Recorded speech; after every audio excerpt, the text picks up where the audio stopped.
Here's what happened in the qualifying races. Round 5 of the FIM Motocross World Championship, the MXGP of Trentino. In the MX2 qualifying race, Simon Langenfelder grabbed a whole shot, closely followed by Thibaut Beneston and EMX250 Championship leader, number 44, Rick Elzinga. Just behind them, Jeremy Sido, Mikkel Harup, Jago Geerts, Tom Vial, Kai de Wolf and Isaac Gifting. But by the time we got to turn 3, Beneston was your new leader. And then Vial got his charge on, found his way past Geerts and Gifting. Gifting also nudged the Belgian championship leader aside. Geerts was suddenly down in 5th place. Meanwhile, Kai de Wolf was moving into 3rd with that pass on Elzinga as Jago Geerts went backwards. He was in 5th place, he dropped to 7th, and then he was all the way down to 21st. He would come home in 18th. Tom Vial couldn't shake free from Isaac Gifting as they battled over 5th and 6th place. And then Guadagnini, he thought he'd made the move on Gifting, but he fell from 7th. He would eventually come home in 10th.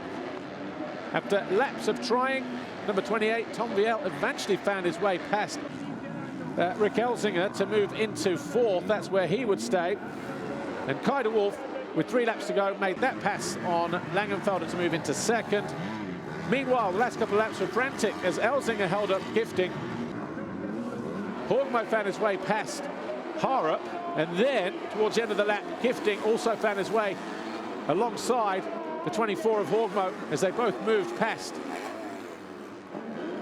Rick Elzinga. Elzinga eventually came home in 8th place behind Harup, Gifting and Horgmo, but it was a win for Thibaut Beneston, his first in MX2, just his 2nd race back from injury. Kai de Wolf was 2nd. Number 74, Langenfelder was 3rd. Vial, Horgmo, Gifting, Harup and Elzinga, your top 8.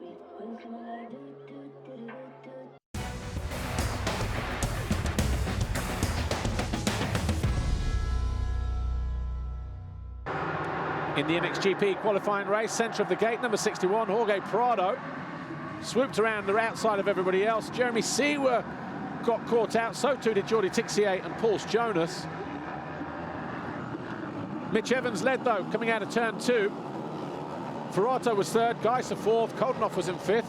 Going into turn 3, Prado thought he took over the lead, but Evans would respond later on. Ben Watson fell at the bottom of the hill whilst well placed. Watson would eventually come home in 17th place on the 919 Kawasaki. This was Prado finding his way back past Evans. He then drifted wide, allowed Evans a route through. Evans would then lead for another 9 laps. Ruben Fernandez found his way past Koldenhoff to move into 3rd.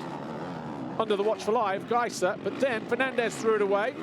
He picked himself up in about 6th place.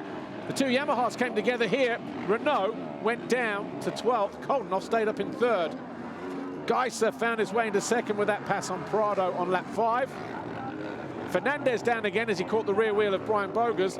He was in 6th place at the time. He'd eventually retire from the race. He will go to the line in 25th.